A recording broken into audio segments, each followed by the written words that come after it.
ये खबर छप गई हर अखबार में। भारत का यूपीआई उतरा बाजार में।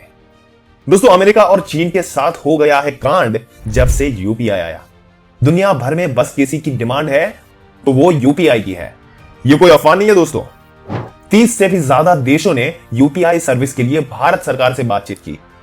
इनमें से 3 देशों ने एमओयू भी साइन कर दिया और उससे भी पहले Singapore, France, UAE, UK, Nepal, Bhutan, Malaysia, Oman, Philippines, Vietnam, Cambodia, Hong Kong, Taiwan, south Korea, Japan और रशिया जैसे देश तो अपने देश में 2030 की शुरुआत तक यूपीआई इंट्रोड्यूस कर सकते हैं। दोस्तों, आपके लिए एक सवाल है, यूपीआई इंडिया में किसके द्वारा बनाया गया है? Option A RBI, option B NPCI, option C CDAC या ऑप्शन डी टीसीएस। दोस्तों, सवाल और ऑप्शन देखकर आपको समझ में आ ही गया होगा और हर बार की तरह इस बार भी हम आपको इस सवाल का जवाब इस वीडियो के माध्यम से देने वाले हैं। पर फिर भी आपसे पूछ ही लेते हैं, आपके मन में जो भी जवाब सही लग रहा हो आपको, वो आप हमें कमेंट में ए, बी, सी या डी लिखकर बता सकते हैं। दोस्तों, अगर ऐसी ही जानकारी आप समय समय पर पाना चाहते हैं तो हमारी चैनल को सब्सक्राइब करके बेल आइकन जरूर से दबा दें। आइए आगे बढ़ते हैं और बताते हैं इसकी पूरी जानकारी। दोस्तों, कभी किसी ने नहीं सोचा था आज यूपीआई एक भारतीय पेमेंट ऐप इंटरनेशनल लेवल पर इतनी सफलता हासिल कर सकता था। सारी विदेशी पेमेंट एप्स और सर्विसेज के तोते उड़ा दिए यूपीआई ने। दुनिया के छोटे मोटे देश ही नहीं, बड़े बड़े डेवलप नेशंस भी यूपीआई ट्रांजैक्शन टेक्नोलॉजी की डिमांड कर रहे हैं। लेकिन ऐसा भी क्या है इस यूपीआई में? इस यूपीआई पेमेंट ऐप को चाहकर भी इग्नोर नहीं कर पा रहे वो लोग। चलिए हम आपको बताते हैं कि क्यों दुनिया भर में यूपीआई सर्विस को एडॉप्ट करना चाहते हैं सारे देश। दोस्तों, यूपीआई से पहले भी भारत में मनी ट्रांजैक्शन एप्लीकेशंस अवेलेबल थे, मगर यूपीआई को तो हर भारतीय ने बाहें फैलाकर अपनाया है।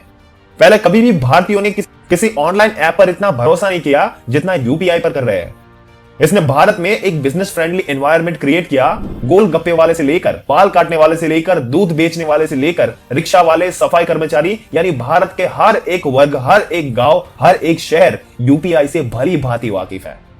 फिर तो real time money transaction app जिसने इंडियन फाइनेंस मार्केट में रिवॉल्यूशन ला दिया।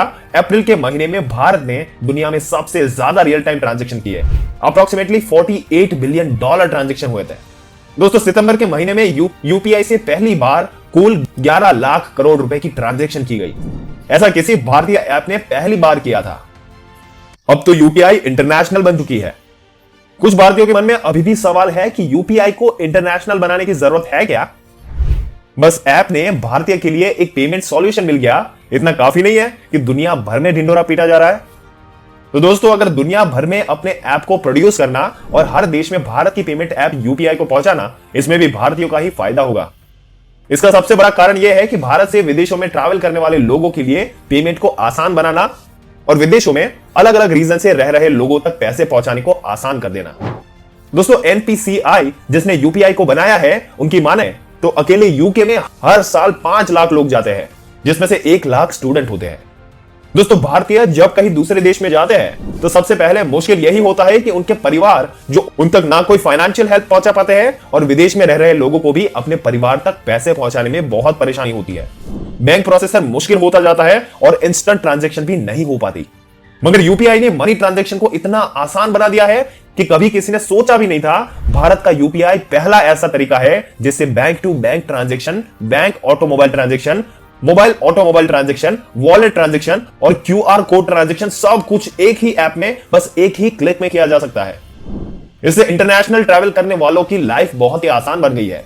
यूपीआई ने देश के बैंकिंग पैटर्न को पूरी तरह ट्रांसफॉर्म कर दिया। इसे इंटरनेशनल बनाने का दूसरा रीजन मेक इन इंडिया है। दोस्तों, भारत को सपोर्ट करना, आने वाले भारत को प्रेरित करना और एक मेक इन इंडिया प्रोडक्ट को दुनिया भर में इंट्रोड्यूस करना ताकि सब भारत को जान सके और भारत इसके जरिए एक पहचान पा सके। पेमेंट और मनी ट्रांजैक्शन एक इंसान की सबसे बड़ी जरूरत है, तो जब जब कोई यूपीआई से पेमेंट करेगा, भारत को जरूर याद करेगा। दोस्तों, यूपीआई से पहले अमेरिका के ऐप बनाए हुए हैं जिसके ऐप ट्रांजैक्शन सॉल्यूशन सबसे आगे थे, मगर उसमें बैंक टू बैंक ट्रांजैक्शन के लिए अलग ऐप, बैंक टू वॉलेट के लिए अलग, वॉलेट टू वॉलेट के लिए अलग, अलग क्रेडिट कार्ड के लिए अलग, और हर ट्रांजैक्शन पर जो कमीशन कटता है उससे तो ट्रांजैक्शन करना बहुत ही मुश्किल हो जाता है। अपने ही पैसे खर्च करने के लिए भी कमीशन देना पड़ता है। लेकिन यूपीआई बिल्कुल फ्री है और साथ ही सब कुछ एक ही ऐप में मिल जाता है। और ये पहली ऐसी ऐप है जिसमें रियल टाइम पेमेंट हो सकता है। दोस्तों इंस्टेंट पेमेंट हो सकती है बिना किसी क्रेडिट या डेबिट कार्ड के, और कहा तो यह भी जा रहा है कि अब यूपीआई में क्रेडिट कार्ड को भी लिंक किया जा सकेगा।